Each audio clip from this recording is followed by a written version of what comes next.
Hello, everybody.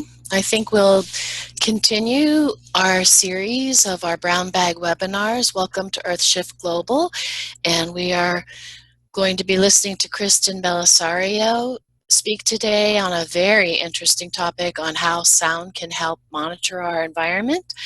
And the way we have things set up is that you'll be viewing Kristen's screen, but if you have questions, which we will save time for at the end, if you would please send them to me, Holly Harris, and I will ask them on your behalf to Kristen at the end of her presentation.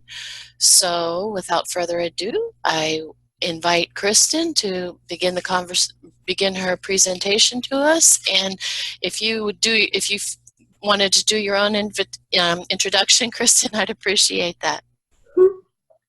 Okay, well, great. Thank you so much for hosting me today, and it's my pleasure to present to this group. I will let you know in advance that I've been a little bit sick, so I might have to step away from the microphone for just a moment if I have to cough. So I try to get it all out first. So what I'm going to be talking about is how sound can help monitor our environment. And this is a program of study I'm doing at Purdue University. So I am a PhD student, actually PhD candidate. I passed my prelims. And I thought I'd take you on a journey on how sound impacts us on a daily basis and sound around the world. I think the first time that I heard a soundscape that I can remember was when I was traveling in northeastern Australia. And I went on this hike, and it was absolutely gorgeous, towering hills and a very serene place. And when I got to the top of this peak and looked all around me, there was nothing. I couldn't see buildings or people or any signs, and the soundscape there was what impressed me. And it stayed with me my whole life, and so it's a pleasure to take the study of soundscapes, ecology, and music and merge them together. So some of you might be familiar with the Wilderness Act of 1964. And this was an important act for the United States, because all of a sudden we had places that were designated as special, place where only nature should be the most present aspect of these places. So what happens now, as you go into any of these national parks, we can see something that's quite gorgeous. But here's a sound for you to listen to.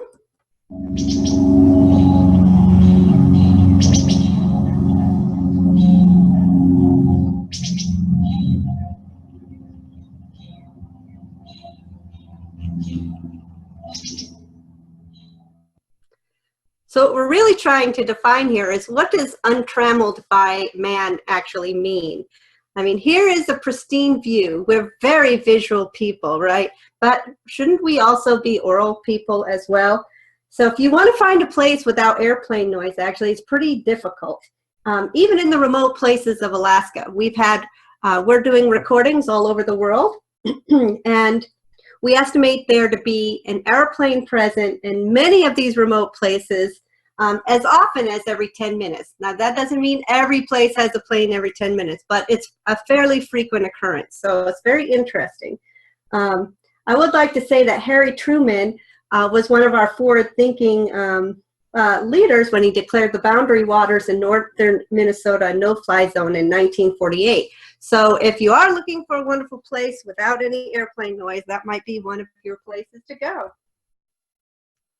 So because of these observations, one of the questions I've had is, are disturbances in our forests, disturbances on our planet, are they affecting species? And if they are, can we actually use sound to monitor these changes? So here I'm showing you a picture. This is on the left side, you see a real tall tulip poplar. This is an old growth forest in the Great Smoky Mountains. And then there's a secondary forest which has a history of logging disturbance on the right side. And these are located probably within 2 miles of each other. I was just there in March, so these are actually recordings from this March visit. And here I'm showing you acoustic profiles of each of the forests. So you can look down and you can just follow the purple and the green lines, and you can see, things are quite different in these two forests. And up on the top, what I'm showing you are some spectrograms. So on the very top is a spectrogram from the secondary forest, and over to the far right, you can see a little bit of activity. And in the bottom, which is the old growth forest, is quite a bit more activity. So here I'm showing you, these are actually the old growth forest and the secondary forest that we were just looking at. And these are this is a recording from the secondary forest.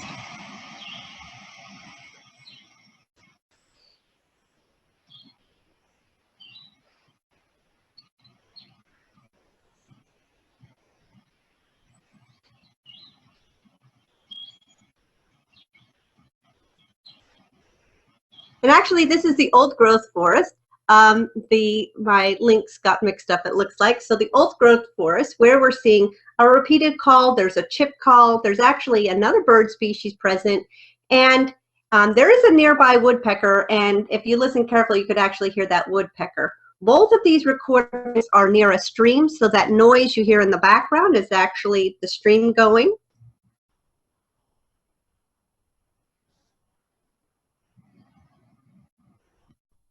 That was the secondary forest. Okay, so just listening to these two different soundscapes, it's not telling us. It's telling us that maybe there's something that's affecting which species live where, and this isn't the only time. Oh, are you there? Hi, Kristen. I just wanted to interrupt you to say that we're having a hard time hearing the stream, so I'm hoping everything's optimized for your sound. This was optimized. Yes, I can. Okay. You want me to play it again? I don't know, but some of our listeners were having trouble hearing. Okay.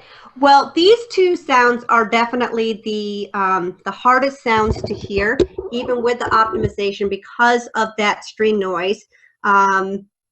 So what I can do is actually make those two sounds available afterwards if people would like to listen to them, so they can listen to them more clearly. These are the only two sounds that were really hard to hear. The other sounds, we shouldn't have those problems. So I'm sorry if you weren't able to hear this well. So basically what you're seeing is, in the secondary forest, there's hardly any sound at all. There's actually a raindrop we heard. And in the old growth forest, there's quite a bit going on. And this is in March. So, you have another question? Okay. So why do soundscape ecologists want to measure sound? Well, this is a new field. In 2011, Brian Pijanowski and a team came up with some incredible information that were published so that soundscape ecology has become this new field of study. There have been lots of predecessors who have linked environmental quality to sounds. We also know in our landscape ecology studies that land use change is happening everywhere. And through some of these studies, we found that they actually have an impact on the habitat, and they have an impact on those measurable sound qualities. So soundscape ecologists are going out and they're using a non-invasive method for monitoring the environment. The things that we're looking at here, actually, if we look at sound, there's bioacousticians who are interested in a specific biological sound. But we're looking at actually sound in a place, the entire sound, and that's called a soundscape. And the composition of a soundscape actually has lots of elements, and these have been defined as biophony, geophony, and anthrophony. So biophony is those sounds that are biologically produced. And here I put some fun icons to help you relate, and you should see that insects, amphibians, mammals, and birds, they're our primary biological contributors.